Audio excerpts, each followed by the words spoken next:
Tahukah Anda, otak merupakan bagian tubuh yang paling penting bagi manusia? Sekarang angkat tangan Anda dan letakkan pada dahi. Tepat di situ, ada bagian otak yang paling istimewa.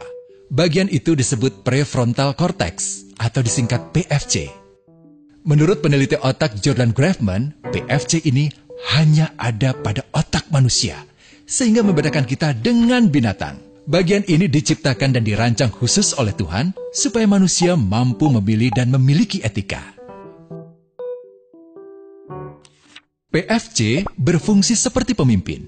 Ia bertanggung jawab untuk berkonsentrasi, memahami benar dan salah, mengendalikan diri, menunda kepuasan, berpikir kritis, dan merencanakan masa depan.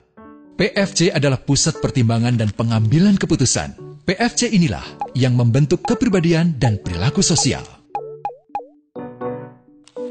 Sayangnya, PFC adalah bagian otak yang paling mudah mengalami kerusakan. Jika PFC rusak, maka kepribadian orang bisa berubah. Rusaknya PFC bisa disebabkan oleh benturan fisik, bisa juga oleh zat kimia, seperti narkotika, psikotropika, dan zat adiktif atau nafsa. Dan ternyata penyebab paling merusak juga pornografi, yang disebut narkolema, narkotika lewat mata. Bagaimana pornografi mempengaruhi otak dan pikiran kita? Adi, remaja 12 tahun, melihat gambar di TV yang menjurus ke porno. Awalnya, ia merasa kaget dan jijik. Ini karena sistem limbik di otak Adi menjadi aktif. Sistem limbik mengatur emosi juga keinginan makan, minum, dan berhubungan seksual. Sistem limbik ini kemudian mengaktifkan zat kimia otak bernama dopamin. Dopamin memberi rasa senang, penasaran, sekaligus kecanduan. Zat ini juga aktif jika orang mengkonsumsi nafsa. Oleh karena itu, sifat candu pornografi sama dengan sifat candu nafsa. Otak akan mengingat apa yang membuat Adi senang dan bagaimana ia memperolehnya. Jika Adi mendapatkan pembinaan akhlak, etika yang baik, dan patuh pada norma sosial, dorongan melihat pornografi, meskipun menyenangkan, akan ia abaikan. Namun karena hal itu tidak ada pada diri Adi, ketika ia sedang merasa bosan dan ingin mencari kesenangan, otak akan mendorongnya agar melihat pornografi lagi. Namun lama-lama, Adi bosan melihat jenis gambar yang sama, dan butuh yang lebih porno untuk memicu rasa senang.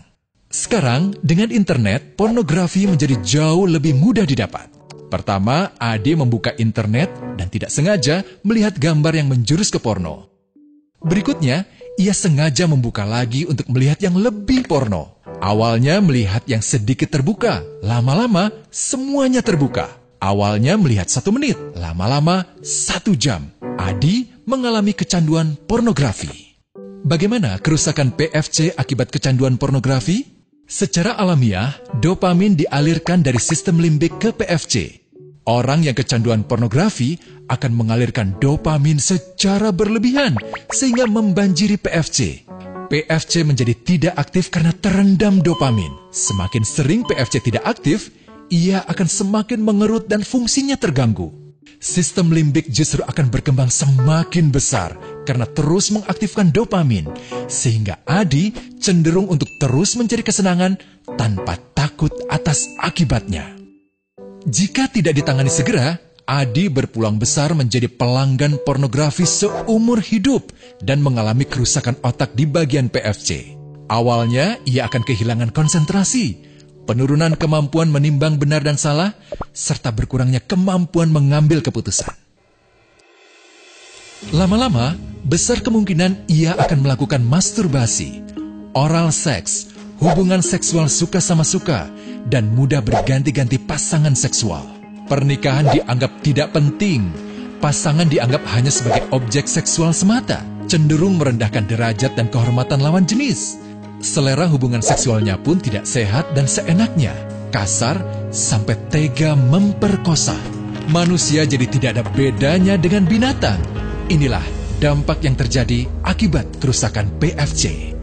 Ahli bedah otak Donald Hilton Jr. mengatakan, jika difoto menggunakan alat magnetic resonance imaging, otak yang rusak akibat pornografi memperlihatkan hasil yang sama dengan otak yang rusak karena kecelakaan. Ia juga mengatakan, Berbeda dengan dampak nafsa yang merusak otak di 3 bagian, pecandu pornografi yang sudah melakukan hubungan seks dengan anak-anak mengalami kerusakan otak di 5 bagian. Terbukti, pornografi pada anak lebih bersifat merusak karena PFC belum matang dengan sempurna. Tapi untungnya, otak anak yang belum sempurna ini masih mudah dibentuk. Pengaruh pornografi bisa lebih mudah dihilangkan asal ada usaha untuk memulihkan dengan sabar, terutama oleh ayah ibu, keluarga, dan orang terdekat. Pelajari bagaimana mencegah dan menangani anak yang terkena pornografi. Mari lindungi generasi kita dari bencana pornografi dan kejahatan seksual.